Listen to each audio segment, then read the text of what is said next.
General, when I hear you speak, I am reminded by the fact that you're in a very competitive environment. You raised a point earlier about China being in decline. Economically, it's finished. Now, demographically, it does have problems, and of course, that will rub off on its economy over a period of time. But my question to you from a strategic perspective is this not a danger to India? I mean, you've just unpacked for us all the potential FTAs, all the potential, economic gains that India can have. But if your number one strategic and economic rival, China, is undergoing a fundamental internal collapse of which we can only see part of because it's an opaque society. Yeah, But yeah, I eventually, agree. eventually it may just do what you say and it'll just fall apart. One day we'll wake up and, people will be tearing themselves to pieces on the streets of Beijing. But if that were the case, does that not make China and the CCP in particular dangerous, more dangerous to India? Because from a historic perspective, when countries are on the down, they don't want to necessarily portray themselves as sinking into the morass. They would rather lash out and drag other people down with them. So would not India be a perfect target for such thinking in Beijing were that to eventuate? Yeah, you're right. That's the normal thinking. But you have to understand what Beijing thinks. Is that the rational way of looking at life in Beijing? Is that the way, is that the way the Communist Party of China thinks? Please understand, the Communist Party of China doesn't want to give up power. War is a risk. If they go to war and they lose, they're permanently out of power. If you read the Communist Party of China, and if you read Deng Xiaoping, and these chefs are following Deng Xiaoping's model, Deng Xiaoping in way back in the 80s wrote that avoid war. Keep avoiding war by every 10 years. It's only by avoiding a war you'll become a superpower.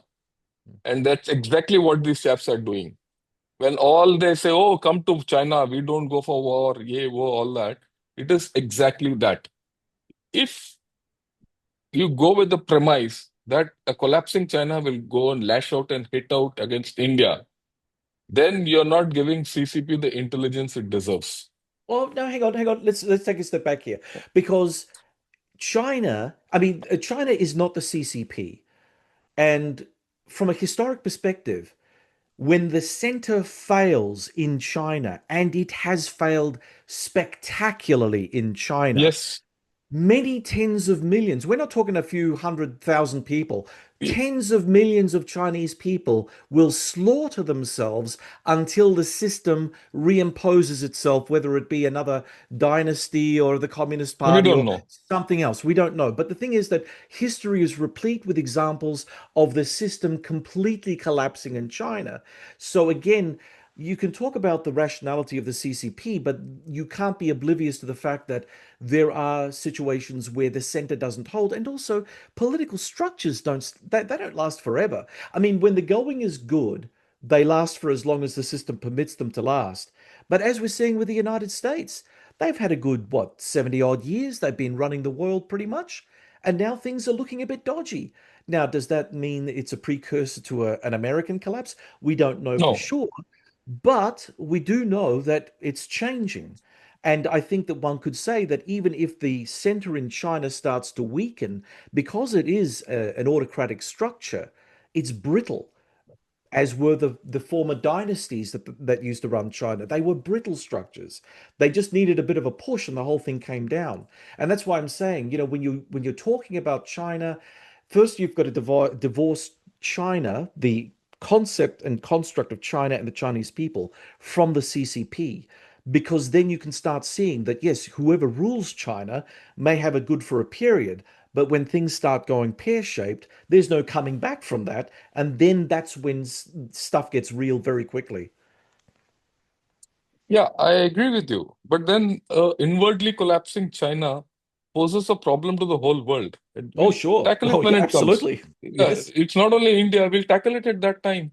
Yeah. It's a new paradigm altogether. We'll Yeah. tackle it at that point of time. But till then, we have to handle the current China mm, the way it is, yeah, and right, and we have to handle the current USA the way it is. mm, In fact, for us, it is not either or. It's a mm, case of neither or nor type.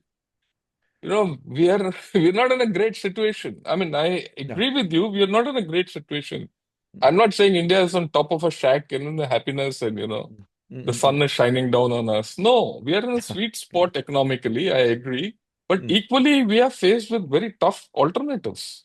yeah, In fact, yeah, alternatives are not good, and our alternatives are not good even if we go with either USA or China, right? And the alternatives without both of them are also not great. But that's the hand we are dealt with. I'll put it this way: it's not only our hand; that's the hand which most of us are dealt with in the world today. I mean, I mean, the way I look at it, I just think of countries like Japan or Australia, who are treaty bound, or South Korea, who are treaty partners to USA. How would you feel? You have left, given your security into his hands. You don't know whether he's going to come. He's going to be there that day when the day comes, Well, right? we in Australia are actually surprisingly having discussions about what if, whereas as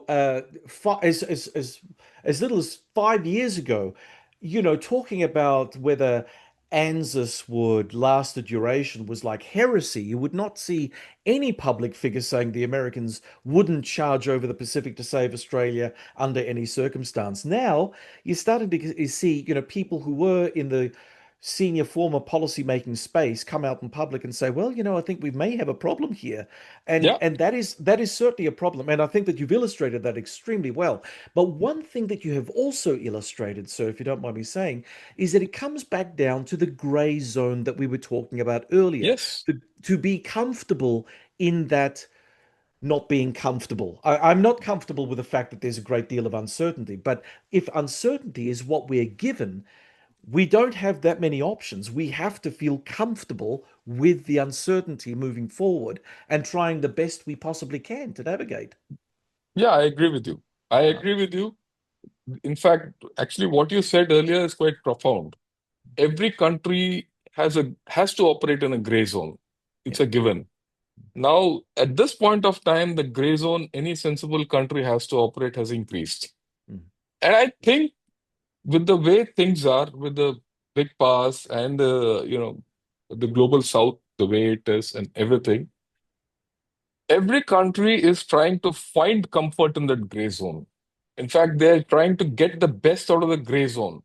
Many people prefer to be in the gray zone because the gray zone gives them options, yes, yeah, right? The gray zone gives all of us options to do what we have to do in case the situation, goes bad.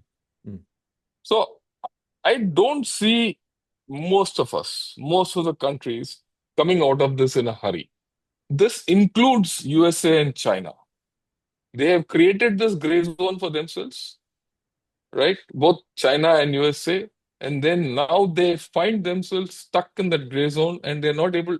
Look, this is another problem with the big countries. The big countries, when I say big countries, China and USA, don't have too much of options left to swing either way, except come to a conclusion with each other. Whereas middle powers like ours have the capability or have the options of doing what we want to do in the gray zone. China and USA don't have. They have to handle their own problems